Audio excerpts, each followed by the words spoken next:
NBA champ Antoine Walker. Twan, good morning. We're talking about the ever-evolving Ben Simmons situation slash saga slash drama saga in Philly. I made that last one up just for effect.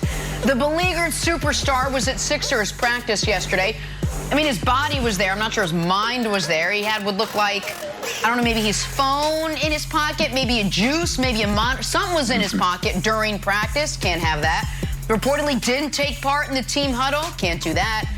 Antoine, this situation it has a new twist seemingly every single day. Do you think it's salvageable at this point between Ben Simmons and the Sixers?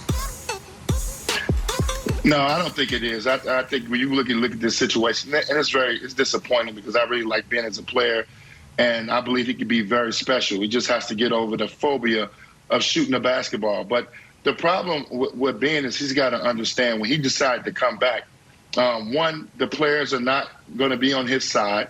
As obviously you can see in practice with guys not communicating and not talking to him. They're not going to take his side because they're upset that he did not want to fight through this and come play with them, and said he didn't want to be in Philly no more. So those guys take that very personal. They wanted to come out and see him. They basically practically were willing to put their egos aside to invite Ben back, and he kind of turned those guys away. And then the other part to that is I blame the Sixers. You got a guy, you just say you want to bring him in. You keep saying publicly that you want to be a part of the team.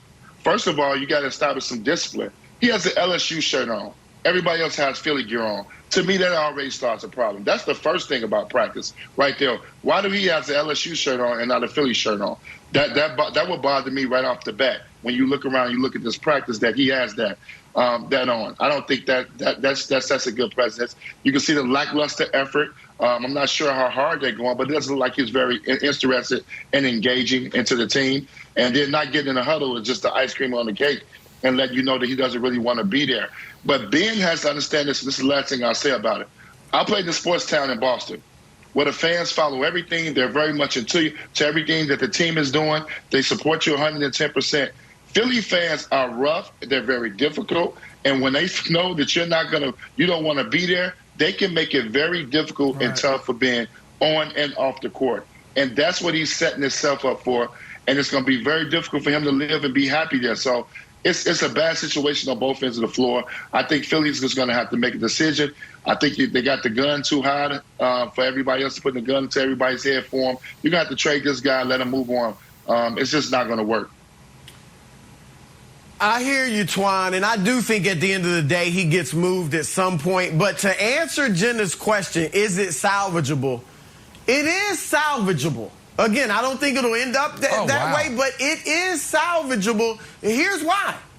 Because Ben Simmons, at the end of the day, wants to play basketball. And the Philadelphia 76ers have him locked up for the next 4 years.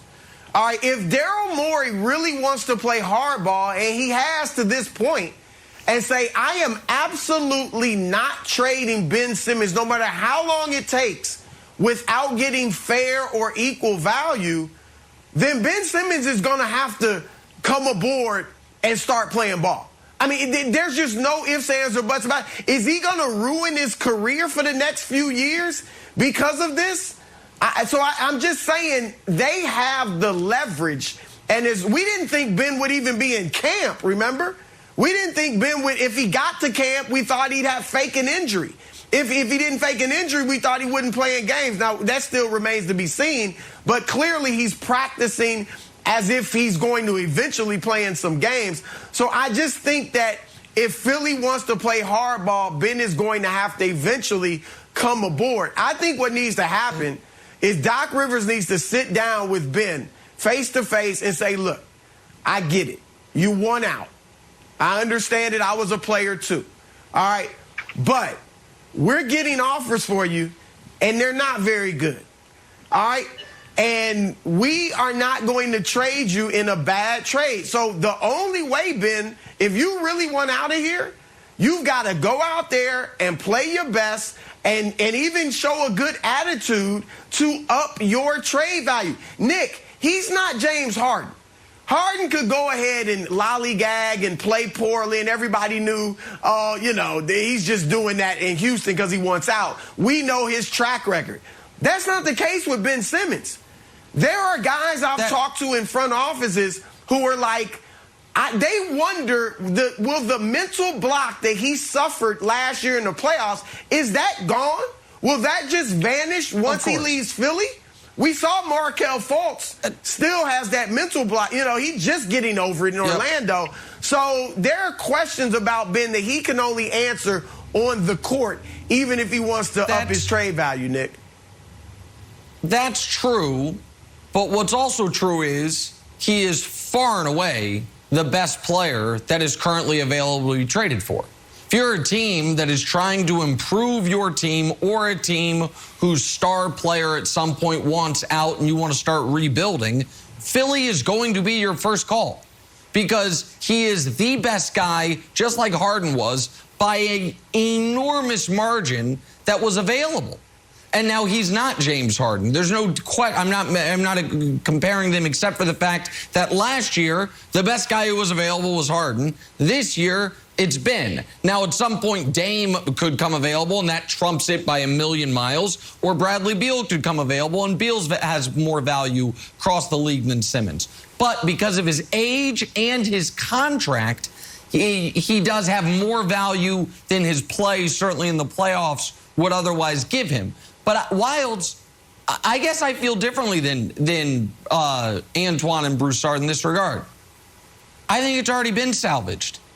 He's there. I agree. Did anybody think that when he showed up, he was going to be like, Sixer for life, baby, let's go? No, he's there. And when the games start, he will try. Now, will he be getting floor burns like he's a scrappy Duke point guard? Probably not. But I do think he's going to be a good player. It's very rare that guys, it's very rare, and I hate to use this comp because he's such a great guy and he's a friend of yours. But the reason what Vince did at the very end of the time in Toronto sticks out is because it's rare. It's guys usually don't do it to that level. And so I think that he knows, and the other thing he has going for him, Wilds, is this. Philly wants to trade him. It's not a situation where they're like, no, we want to bring you back into the fold to keep you for 4 years. They know Ben and Embiid are an awkward fit and always have been. They're just waiting. So I don't think it's salvageable like he's going to finish his contract there. I don't think he's going to finish the year there. They just needed to get him back in the building. They got him back in the building. So I think it's already been salvaged, in my opinion. Okay, I'll tell you what else is being salvaged. Me and my relationship with Vince Carter went from like, hey, kind of work together at ESPN to friends. So thank you, Nick. It's probably too much, but I'll take it. I like it. Like, hey, it's me, Wild. I was like, yeah, I think I remember you, but now we're friends. Sure. Hey, Vince, see you soon. We're friends now.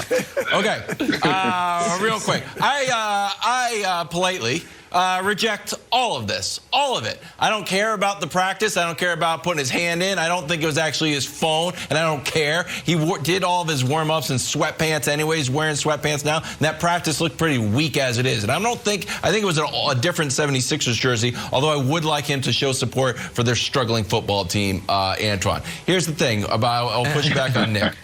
I don't think he's going to get out there and lollygag around. I think the biggest issue is going to be those home games with those Sixers fans. You need to play 100%, or you're going to end up playing even worse than you did in the playoffs. You have to go full steam ahead. And Broussard, we're like, wonder if the mental block is still there. For the 1,000,000th time, this is why he should have played in the Olympics. He didn't play in the Olympics, even though Tybalt played in the Olympics, even though all the guys were like, come play with us, we'll be a supportive environment. He's like, no, I'll work on my game. So what do we see? Some sweaty sweatpants. That's it. So it better be gone, because we heard the whole time that he's going to work on his game instead of playing the Olympics like everybody else did to get better. So he's got to go to Philly, play hard, and I do think it's salvageable, since he was like, don't fly out in the private jet, and all of a sudden he's there, granted, in sweatpants. Well, look, I'll say this, and I want to throw this to Twine. What I saw in this, granted, it's a small little portion of the practice that we saw, but his attitude, his indifference, that can be a problem. Twine, correct me if I'm wrong. In the locker room, It's your second best player. It's not a role player. Your second best player being completely indifferent, completely disengaged as far as his attitude, that's going to be a problem that could drag that locker room down. Twan, do you agree with that from your experience in the league? Oh, without question. One thing about this, especially in Ben's situation playing in Philly, you want your teammates supporting you. Because right now he's not going to have the fan support early on. He's going to have to play exceptionally well to get the fans back behind him. And he's going to need his teammates to support him till he get through that time. We just saw him did not want to come back to Philly.